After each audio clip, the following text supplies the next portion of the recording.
The massive alien vessels of the Concordat darkened Earth's skies as they positioned themselves in geosynchronous orbit over major population centers.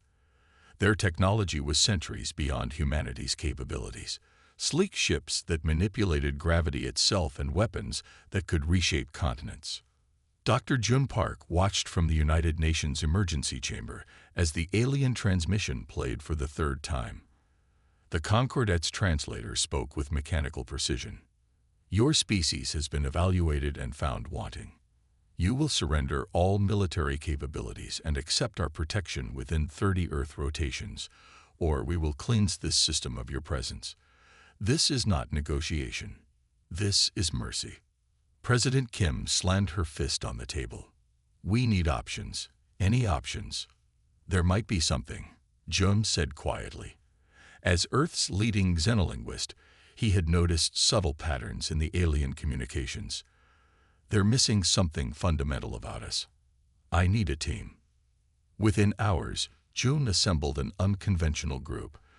Dr. Soo-Min Lee, quantum physicist, General Han, military strategist, and Tae-Young Baek, game theorist. They had 30 days to find humanity's survival path. Jun paced the floor of the hastily assembled command center 20 stories beneath Seoul. Screens display the alien ships hovering over cities worldwide. News feeds showed panicked citizens, religious gatherings, and military forces mobilizing despite knowing they stood no chance. "Play it again," Jun told the technician. The alien message repeated, its words precise and cold. Soo-Min frowned. "There's something odd about how they speak. No emotion, no variation in tone." "That's what I noticed too," Jun said. "Their language is too perfect, too structured." General Han crossed his arms. "What does it matter how they talk if their weapons can turn us to ash?" "Everything matters," Tae-Young said, looking up from his tablet. "In game theory, understanding your opponent is as important as knowing the rules." President Kim entered with her security detail. Dark circles under her eyes showed she hadn't slept since the aliens arrived 3 days ago. "The Security Council wants answers," she said. "Russia and China are threatening to launch nuclear strikes unless we present a unified plan within 48 hours. "That would be suicide," General Han said. "People are afraid," President Kim replied. "Fear makes humans do stupid things." Jun nodded. "Fear, that's something to consider. These aliens don't seem to experience emotions the way we do." The team worked through the night. Jun analyzed every recorded alien communication, while Soo-Min built a linguistic model. Tae-Young mapped decision trees, and General Han assessed military options, finding none that offered more than token resistance. On the 5th day, Jun called everyone together. "I think I understand what we're dealing with. The Concordat processes information differently than humans. They think in pure logic structures without the intuitive leaps that characterize human cognition." "How does that help us?" President Kim asked. "Because," Soo-Min said, catching Jun's train of thought, "if they can't think like us, they can't predict what we might do. Their technological superiority assumes predictable responses." Tae-Young nodded excitedly. "A game where one player doesn't understand how the other thinks creates opportunities for unexpected moves." General Han remained skeptical. "So we surprise them. Then what? Their weapons still work whether they understand us or not." "Not necessarily," Jun said. "What if we respond in a way so fundamentally human that it confuses their decision-making process?" They spent the next week developing their plan while Earth's governments worked to maintain order. Riots broke out in major cities. Religious leaders claimed the end times had arrived. Military forces worldwide stood ready but awaited a coordinated response. Jun barely slept. He studied everything from alien communication patterns to human history, looking for examples of how humanity had faced overwhelming odds in the past. "Look at this," he told the team on day 12. He displayed historical examples of asymmetric conflicts: the American Revolution, Vietnam, Afghanistan, where technologically inferior forces had prevailed against stronger opponents. The common factor, he explained, is that the weaker side refused to play by the expected rules. They changed the nature of the conflict. So how do we change this conflict? President Kim asked. Su Min held up a device she had been working on.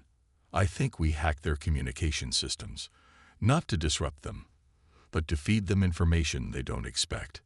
What kind of information? General Han asked. Human information, Tae-young said. Art, music, philosophy, jokes, paradoxes, things that don't fit their logical frameworks. Cognitive overload, Jun nodded. We flood them with humanity. The plan took shape as the deadline approached. Earth's best computer scientists worked to penetrate Concordat systems, not for attack, but for communication. Artists, musicians, philosophers, and scientists contributed works that represented the height of human creative thought. On day 20, they detected the first sign of confusion in the alien fleet. Ships changed positions without apparent reason.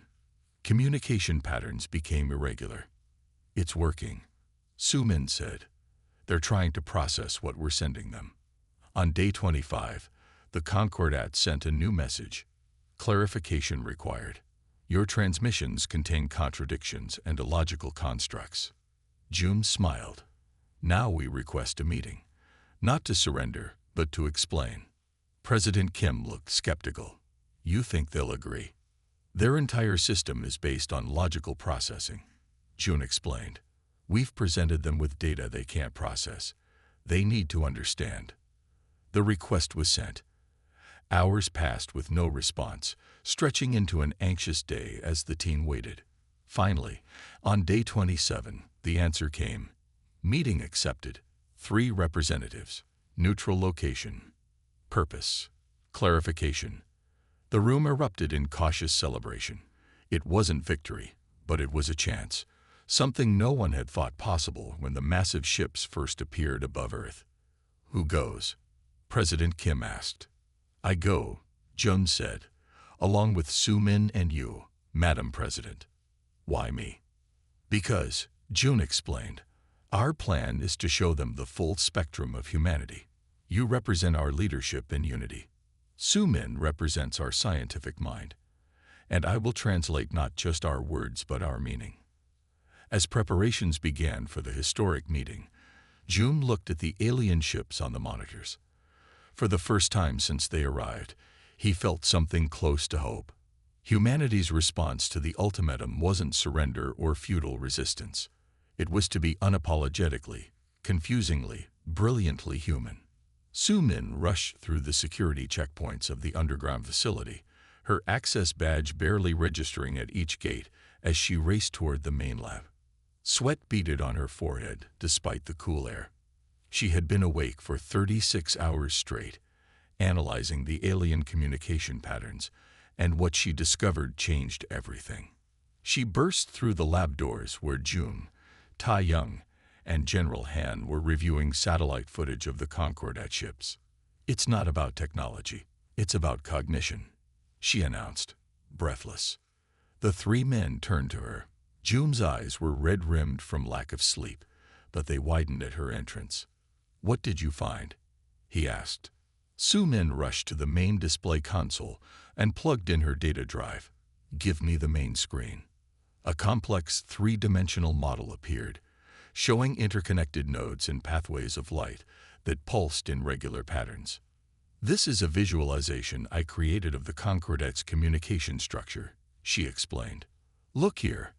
Their linguistic structure is perfectly logical, missing all the messy metaphors and emotional subtext we use. They process information in rigid hierarchies. Tae-young moved closer to the display. It looks almost like computer code. Exactly. Su Min zoomed in on one section. See how each concept connects only to logically related concepts. There's no creative association, no intuitive leads. Jun nodded excitedly. That's why they misunderstand us. They can't comprehend our cognitive flexibility, our ability to make intuitive leads. So their superior technology has a blind spot. They can't think like us, Tae-young said with a growing smile. General Han, who had been silent until now, stepped forward. And that gives us leverage. President Kim joined them later that day. Su-min presented her findings again, showing how the aliens processed information in perfectly logical but limited ways. Imagine a mind that can calculate faster than any supercomputer, she explained, but can't understand a joke or a poem. That's what we're dealing with. How do we use this? President Kim asked. June pulled up examples of human communication. We flood them with the most human thinking possible. Metaphors, art, music, humor, paradoxes, all the things that make no logical sense, but that we understand instinctively. The team divided into specialized groups. Linguists worked with poets to create messages filled with metaphors and double meanings. Musicians composed pieces that played with expectations and emotions. Philosophers drafted paradoxes and thought experiments that required intuitive understanding. In a separate wing of the facility, Tai Young led a team of programmers and game theorists to model how the Concordat might respond. They'll try to find patterns, he explained to President Kim during a briefing. They'll look for the logical rules behind what we're sending. But there are no rules. That's the beauty of it. 14 days after the Concordat's arrival, they detected the first signs of confusion in the alien fleet. Ships moved in unusual patterns, breaking their previously perfect formations. They're struggling to process what we're sending them, Su-min said, monitoring energy fluctuations in the alien vessels. Their communication between ships has increased 300%. General Han remained cautious. They could just be preparing for attack. I don't think so, Jum said. Look at this. He showed a recent transmission from the Concordat. The normally perfect linguistic structure showed irregularities. They're trying to adapt their communication to match ours. They're learning, but it's difficult for them. While the core team worked on the cognitive strategy, Earth's governments maintained the appearance of conventional preparations. Military forces moved visibly. Defensive systems were activated. All of it was for show. A conventional response that the aliens would expect. The real plan developed in secret. Su-min worked with quantum physicists to develop a new communication system that would allow them to bypass the aliens' monitoring. We need to be able to talk to them on our terms, she explained to the team. Not through their filters. On day 17, they'd made a breakthrough. Su-min created what she called a cognitive translation matrix that could predict how the Concordat would interpret human communication. With this, we can craft messages that they'll misinterpret in exactly the ways we want, she said. We can lead their thinking down paths they wouldn't normally consider. They tested it with a simple message about Earth weather patterns that contained hidden metaphorical content. The aliens responded with questions that revealed they had detected something unusual but couldn't identify what. Jun was elated. They know something's there, but they can't see it. It's like trying to explain color to someone who only sees in black and white. Tai Young refined their approach using game theory. We need to present them with situations where their logical approach leads to one conclusion, but human intuition leads to another. When they choose wrong repeatedly, they'll have to acknowledge their limitations.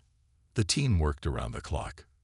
Coffee cups and empty food containers piled up as they refined what they now called the human response, a plan so uniquely human that the aliens couldn't anticipate it. President Kim visited often, bringing updates from world leaders and taking news of progress back to an increasingly anxious global population. People need hope, she told Jum during one late-night visit. Give me something I can tell them. Tell them we found the aliens' weakness, Jum said. It's not in their ships or their weapons. It's in their minds. By day 21, they were ready to implement the full plan. The human response would unfold in carefully orchestrated stages, beginning with what appeared to be conventional diplomatic engagement, but gradually introducing elements that would challenge the Concordat's cognitive limitations. Remember, Joan told the team during the final briefing, our goal isn't to defeat them through force. It's to make them recognize that our different way of thinking is valuable, something they need, not something to eliminate. As Earth's military forces continued their visible preparations, a show for alien observers, the real plan developed in hushed conversations and encrypted messages. The Concordat watched human armies gather while remaining blind to the true response forming beneath the surface. General Han, who had been skeptical at first, now fully embraced the strategy. In all my years of military service, I never imagined our greatest weapon would be poetry and puzzles, he said with a rare smile.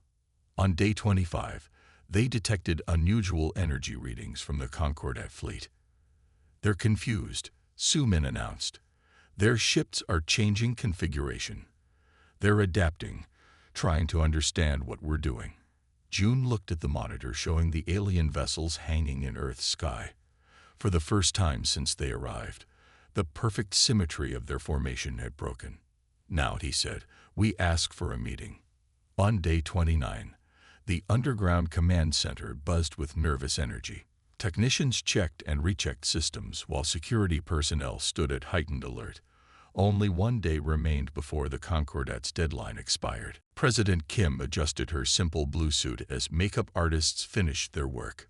She would address not just humanity, but the first alien civilization Earth had ever encountered. The weight of this responsibility showed in the tight lines around her eyes, though her expression remained calm. "Are you sure this will work?" she asked June quietly as they waited for the global broadcast to begin. "No," he admitted, "but I'm sure that surrender or conventional resistance won't work. This is our best chance." Su-min gave a thumbs up from behind the main console. The transmission system was ready, designed to broadcast simultaneously to every Concordat vessel, as well as all Earth communications networks. 30 seconds, called the broadcast director. President Kim took her position behind the podium. The room fell silent. Red lights on cameras turned green. "People of Earth and representatives of the Concordat," she began, her voice steady. "For 29 days, we have lived under an ultimatum from a power far beyond our technological capabilities. We have been told to surrender or face destruction." She paused, her gaze steady into the camera. "To the Concordat High Command, we have considered your ultimatum. We do not surrender. Instead, we offer you something you lack, a gift." The broadcast shifted to a carefully crafted presentation. It began with simple images of human art through the ages, from cave paintings to Renaissance masterpieces to modern abstracts. Then came music, snippets of compositions from classical symphonies to jazz improvisations. The presentation continued with examples of human problem-solving, showing how intuitive leaps had led to scientific breakthroughs. June had designed each segment to gradually introduce concepts alien to the Concordat's rigid thinking. The presentation concluded with examples of human cooperation and empathy, concepts their research suggested would be particularly confusing to the alien mind. "We request a direct meeting," President Kim said when she returned to the screen. "Send your leaders to neutral space. Let us show you what you've been missing." The transmission ended. Now they could only wait. In the massive command vessel at the center of the Concordat fleet, the alien leaders watched the human response with growing confusion. Commander Dole, head of the military division, slammed his long, gray appendage against the meeting table. "This is clearly deception. They show us pictures and sounds while their weapons prepare to strike. We must attack immediately." Science Director Ven, smaller in stature but equal in rank, studied the replaying transmission with multiple sensory organs focused on different elements. "Their offer contains patterns we've never encountered. I must understand." "There is nothing to understand," Dole insisted. "They are primitive creatures employing primitive tactics." "If they are so primitive," asked Ven, "why do they respond in ways our predictive models never anticipated?" "Our models have been accurate for 17 species conquests." The Concordat Leadership Council, normally a model of unified purpose, erupted into disagreement. For the first time in their recorded history, consensus fractured. Back on Earth, the wait was excruciating. Hours passed with no response from the alien fleet. Military systems worldwide remained on highest alert, though everyone knew they would provide little defense if the Concordat chose attack. "Something's happening," Sumin announced, monitoring energy readings from the alien vessels. Their communication patterns just spiked. On the main screen, they watched as several smaller ships detached from the Concordat fleet and moved into new positions. "Are they preparing to fire?" General Han asked, tension evident in his voice. "I don't think so," Jun said. "These movements don't match attack formations we've observed in their drills. They're reorganizing." Another hour passed before the Concordat's response arrived. The message appeared first as text on the command center screens. Response received. Meeting accepted. Location: orbital position between Earth and lunar body. Time: 6 Earth hours from now. Participants: 3 humans, 3 Concordat representatives. The room erupted in a mix of relief and new anxiety. Their plan had worked, at least enough to gain a meeting. But what would happen there? "We need to prepare," President Kim said, immediately taking charge. "Who goes?" "You must go, Madam President," Jun said. "And I need to be there to interpret their responses. Sumin should be the third. She understands their cognitive patterns better than anyone." Preparations began immediately. A small shuttle was readied for the journey to the meeting point. Security protocols were established, though everyone understood that if the Concordat intended harm, no human security measures would stop them. Aboard the Concordat command vessel, the disagreement continued. Commander Dahl had reluctantly agreed to the meeting but insisted on bringing a full security contingent. "I will attend," Dahl stated firmly, along with Junior Commander Tech for security. "I will be the third representative," Science Director Ven said. "This encounter requires scientific observation. Your curiosity may endanger us all," Dahl warned. "These humans are unpredictable." "Exactly," Ven replied. "That is what makes them interesting." As the humans prepared for the meeting, Jun coached President Kim and Sumin on how to interact with the aliens. "Remember, they process information differently than we do," he explained. "Be direct when needed, but don't hesitate to use metaphors and emotional appeals. Those concepts confuse them, which gives us room to maneuver." "What if this is just a trap?" Sumin asked. "They could simply capture us." "They could have destroyed us already," Jun pointed out. "The fact that they agreed to a meeting means something in our message resonated with at least some of them." President Kim spent time with her family before departure, explaining to her husband and children why she had to take this risk. General Han reviewed security measures one final time, though his expression showed he knew how inadequate they were against the Concordat's technology. 5 hours after receiving the aliens' message, President Kim, Jun, and Sumin boarded the shuttle that would take them to the meeting point. Each carried small devices designed by Sumin that would help analyze the aliens' responses in real time. As the shuttle lifted off, people worldwide watched their departure on screens. Some prayed, others held their loved ones close, and all wondered if they were witnessing humanity's last chance or the beginning of a new chapter. The small human vessel rose through the atmosphere toward the meeting point. Above them, a Concordat shuttle descended from the main fleet. The future of Earth hung in the balance as the two craft approached each other in the void between Earth and its moon. Inside the human shuttle, President Kim looked at her companions. "Whatever happens, remember that we represent all of humanity today." Jun nodded, his heart racing despite his outward calm. "They expect us to either fight or surrender. Instead, we're going to show them something they've never seen before." "What's that?" Sumin asked. "A new way of thinking," Jun replied as the alien vessel came into view. "Our way." The meeting place was a small station that the Concordat had quickly assembled between Earth and the moon.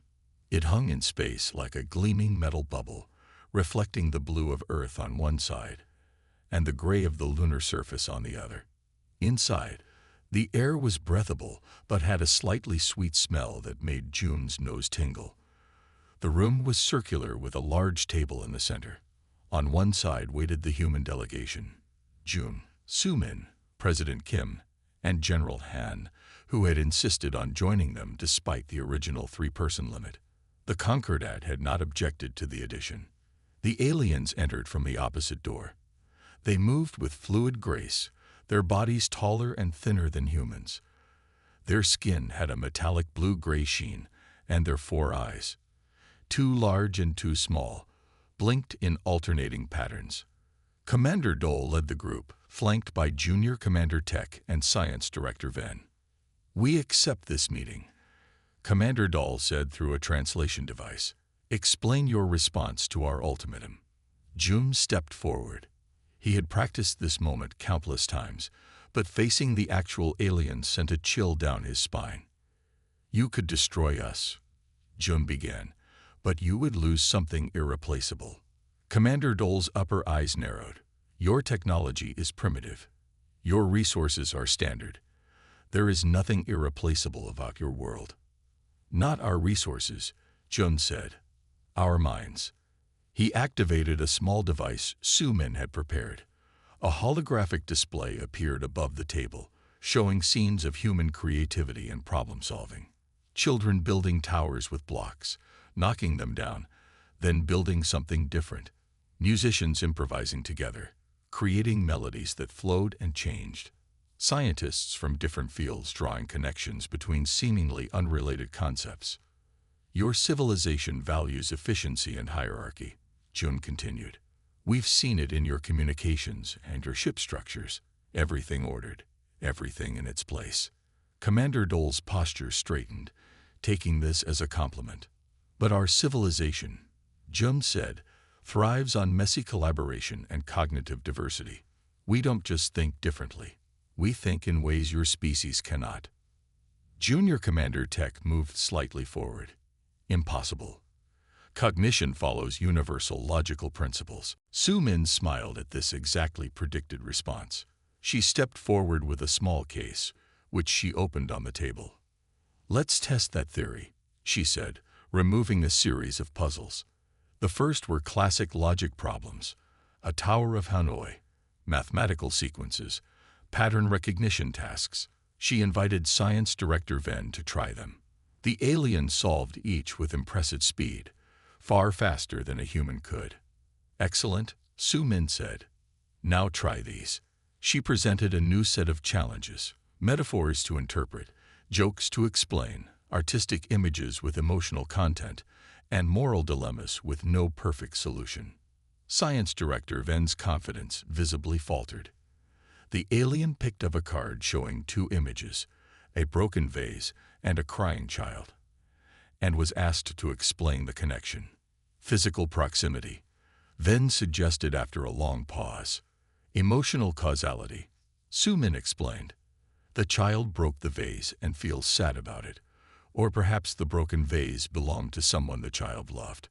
There are multiple interpretations, all based on emotional understanding." Commander Dole made a sharp sound. "These are meaningless tests. Emotions are inefficient distractions. Yet they lead us to solutions you cannot find."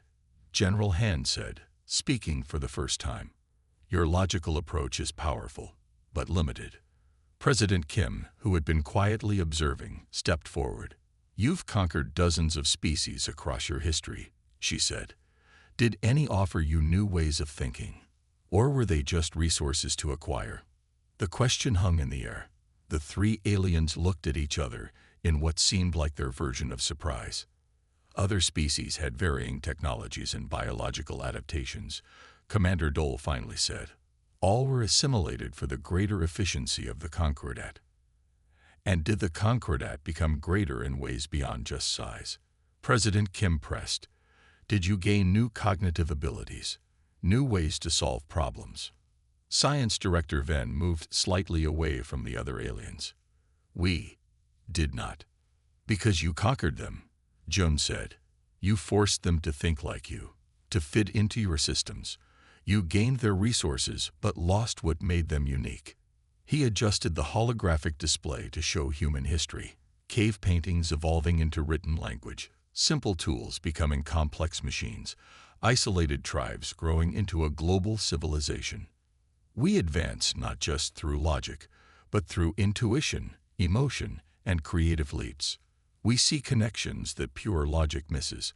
We find solutions through methods that might seem irrational, but lead to breakthroughs. Science Director Venn moved closer to the display, all four eyes focused intently. This explains the anomalies in your response patterns. You truly do process information differently. Not just differently, Su Min said, complementarily to how you think. Where you see straight lines, we see curves. Where you follow rules, we break them to make new ones. Junior Commander Tech appeared agitated. This changes nothing. The ultimatum stands. Surrender or be destroyed. But Commander Dahl had grown quiet, studying the human delegation with new intensity. What exactly are you proposing? President Kim stepped forward. Partnership instead of subjugation. A relationship where both species contribute their cognitive strengths. Impossible. Junior Commander Tech insisted. The Concordat does not partner. We rule.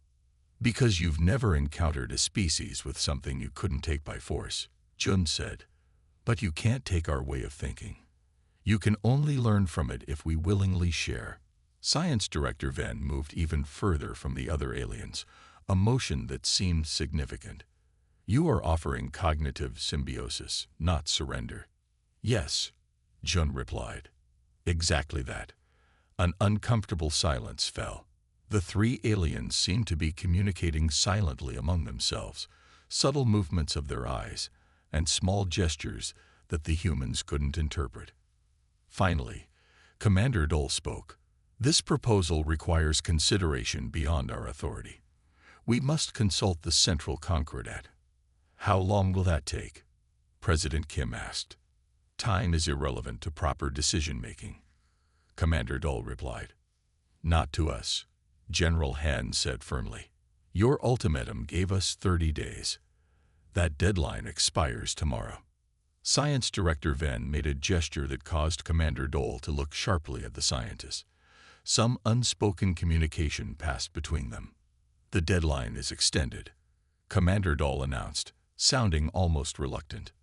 We require 7 more Earth rotations to consider this unusual proposal. June felt a wave of relief wash over him. They had succeeded in the first step, forcing the Concordat to break from their rigid patterns. We accept this extension, President Kim said formally, and we offer to continue sharing examples of human cognitive processes during your deliberation period. Science Director Venn stepped forward. I would value that. As the meeting concluded and the human delegation prepared to return to Earth, Jun noticed Science Director Venn lingering near the holographic display, watching the images of human creativity with all 4 eyes focused in a way that suggested deep fascination. They're changing already, Su Min whispered to Jun. Did you see how Venn moved away from the others? That never happened in any of the footage we analyzed of their previous interactions. Jun nodded. We introduced something new into their perfect system, uncertainty, and for a species that values order above all else, that's revolutionary. As they boarded their shuttle to return to Earth, Jun looked back at the meeting station. For the first time since the massive alien ships had appeared in Earth's skies, he felt something more than hope. He felt possibility. 3 months after the meeting that changed everything, Earth looked different. The Concordat ships still hung in the sky, but people no longer feared them.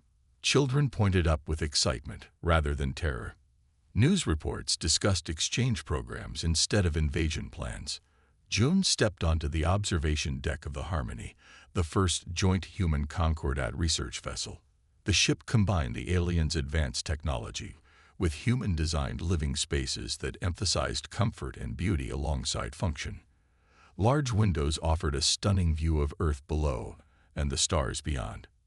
Science Director Venn stood by the largest window, holding a small piece of paper. The alien had become Jun's closest colleague during the transition period. What began as tense negotiations had evolved into a genuine partnership that neither species had imagined possible. What are you reading? Jun asked. joining Ven at the window. Ven held up the paper, a poem written by a human child from the Seoul Education Center. I requested examples of human metaphorical thinking at early developmental stages. Jun smiled as he read the simple poem about a star being a night flower that blooms when the sun sleeps. "What do you think?" he asked. Ven's 4 eyes blinked in sequence, a gesture Jun had learned indicated deep thought. "I still do not fully grasp this metaphor, but I find my mind expanding when I try," Ven admitted. "The star is not a flower. Flowers are biological organisms. Stars are plasmaspheres. Yet somehow, connecting these unlike things creates meaning." "That's the point," Jun said. "We each have limitations in how we perceive reality. Together, we see more." Below them, Earth turned slowly. The first Concordat visitors had landed a month ago. Scientists and cultural specialists eager to study human creativity firsthand. Meanwhile, human delegations had begun visiting Concordat worlds, bringing new perspectives to civilizations that had known only rigid hierarchy for millennia. "Commander Dole has requested a meeting with me," Ven said suddenly. Jun turned in surprise. Commander Dole had been reassigned after the formation of the partnership, his rigid thinking deemed unsuitable for the new relationship with humanity. "What does he want?" Jun asked. "He wishes to understand why the Central Concordat made this decision. He still believes we should have followed the original plan." "And what will you tell him?" Ven's outer skin rippled slightly, the alien equivalent of a thoughtful smile. "I will show him this poem. If he cannot understand its value, no logical explanation will suffice." President Kim had become the human leader of the newly formed Galactic Exchange Initiative. She worked closely with the Concordat leadership to establish protocols for mutual learning and development. The process wasn't always smooth. Centuries of conquest weren't easily forgotten, but progress continued daily. Su Min led the scientific exchange, focusing on combining human intuitive leaps with Concordat computational power. Already, their joint teams had solved problems that had stumped both species individually. A cure for a devastating Concordat neural disease came from a human chef who saw connections between brain chemistry and cooking techniques that the aliens' logical approach had missed. General Han, initially the most skeptical of the human team, now headed security for the exchange program. "Keep your friends close," he often joked, though his initial suspicion had gradually transformed into genuine respect. A small delegation from the Concordat Central Council arrived the following week. These were the highest-ranking members of alien civilization to ever visit Earth.